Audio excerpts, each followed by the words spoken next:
How's it going, everybody? Welcome back to Elvis Junction Reviews. Today we are looking at another Athearn Genesis product.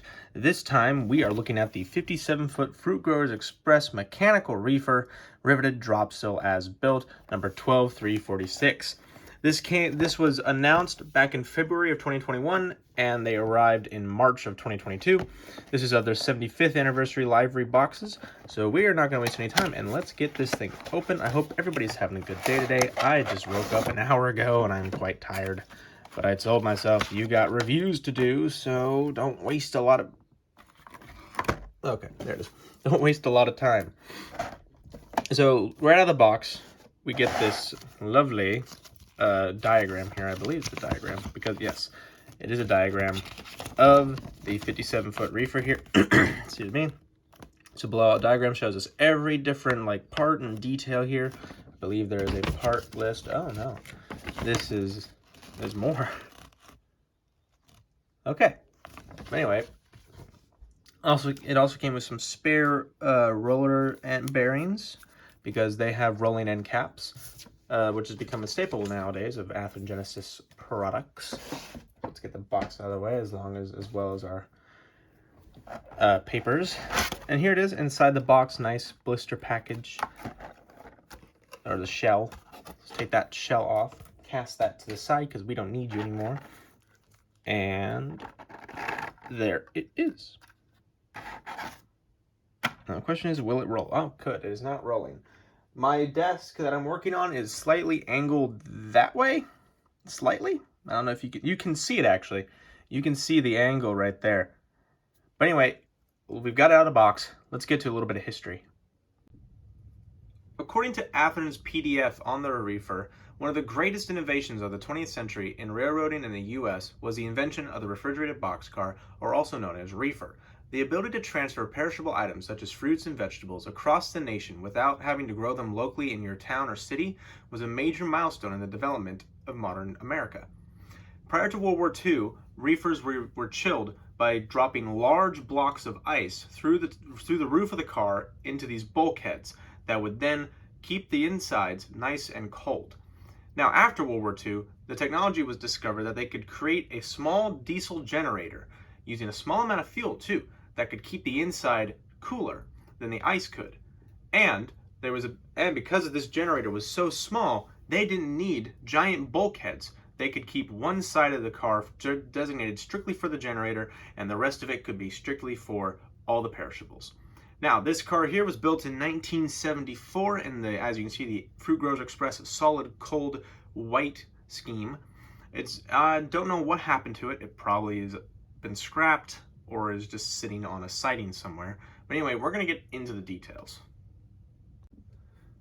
Alrighty, so because this is an Athearn Genesis product, you know it's going to have a lot of details. Starting at the top here, you can see this is the exhaust for the actual Detroit Diesel 371 engine that is located in a compartment behind here.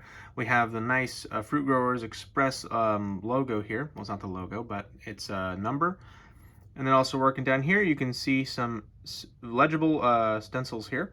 There are grab irons on either side. There's also a painted piece of wood here that I don't know why that's there. Oops. We have a handle, so if you were to climb up, you can traverse this walkway and hold on instead of just having to throw your back against the wall and hope to God you don't fall off. Down below here, we have the coupler cut bar, which then links up to the stock standard Athearn coupler here. It's starting to move on me. And then we have a brake hose right there. All right, so it's pretty much the same on the other side, minus this exhaust port right there. So we're not gonna look at the other side because there's really no need to. Let's check out the side detail. Alrighty, starting here on the left side of the car, you can immediately see the FGE Fruit Growers Express logo right above the car's reporting marks here, FGMR 1234-6. Off to the left here, it says Mechanical Refrigeration 773. I'm not sure what the 773 means, but down here, you can also see cushion underframe. You have to keep in mind, in 1974, when this car was made, the Penn Central still existed. If it ever was on the Penn Central, if you've ever heard anything about the Penn Central, you know that towards the later end of their years, they were going into bankruptcy, and also their tracks were not well maintained. If you've ever seen that video that the Penn Central actually sent to Congress to help them give them federal funding, all their cars are wobbling back and forth and left and right because the tracks were so awful and poorly maintained. Now, there's a little step ladder here with little step ladders here on either side in front of these grills. Now, inside these grills is the actual diesel generator. Unfortunately, because of my lighting, I'm not going to be able to show you. Well, maybe. Let's see here. Let's see if I can get some light into that. I might be able to. Let's just take our spotlight here, turn it on, and can you see that? No, you cannot, which is a bit of a shame. Okay, but Athearn says you can see through, and I was actually able to look at it through some sunlight that's coming in through the window right now, so I can assure you that there is a generator in there and they didn't screw anybody. Down here below the door, you can see the 250,000 gallon fuel tank. There are two, one on either side. So if we were to flip this car around, you could see it. Moving on here, you can see the door. It is a single door and it slides to its right. You have separately applied grab handles here on either side. The door, there's some printable stuff that says, do not move car unless inside gates are fully locked. Close and lock door before moving it. And you can actually see the locking mechanism here. What it does is that it rotates 360 degrees. And now we're going to move on here. You can see it says solid cold because this was their solid cold line of boxcars. And that's really cool. And you can see more ladders, step ladders here, along with a coupler on that side. And we're going to actually look at the underside here really quickly. So as you can see, there are those two 250-gallon fuel tanks I was talking about. There is the air compressor for the brakes. And you might notice those trucks look very odd. That is because you can see these metal pickups right here. That is because this car, well, has the ability to have DCC sound. Now, unfortunately, this one does not because I do not run DCC stuff. The only actual DCC thing I have, funnily enough, let's actually move this guy off to the side, don't roll, is an Athearn Reefer from an earlier run. But yeah, it's the same thing, but this time it's riveted, dropped, so modernized, but it has sound. So I'm going to show off those features in this video because I thought, why not? It is a Reefer. It's pretty much the same thing. So let's get into that. Alrighty, so we have our track little here set up, and we have our Athearn Reefer up on the track. Let's see if it'll turn on. Yep, okay, that initial noise. Come on, baby.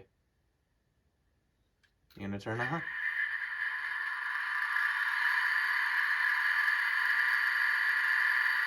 And there it is.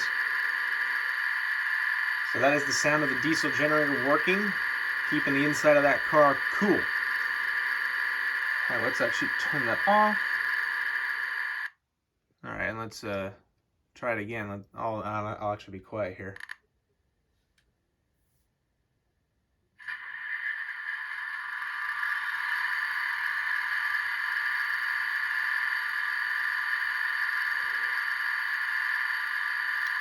So there it is. All right, let's get to my overall thoughts about the Fruit Grows Express Reefer. So my overall thoughts about this car is that it looks great, and I really enjoy it. Honestly, if there's some still around, get one, because especially if you're from the 70s to at least the 90s, because these cars look really great, sound great too. Based off of the other one, I can only assume that they sound better as well. But anyway, thank you very much for watching. If you enjoyed, please hit that like button. Also subscribe if you have not. These videos are going to be coming out pretty much almost on a weekly basis. But anyway, yeah. Thank you very much for watching, and I'll see you guys in the next video. Bye for now.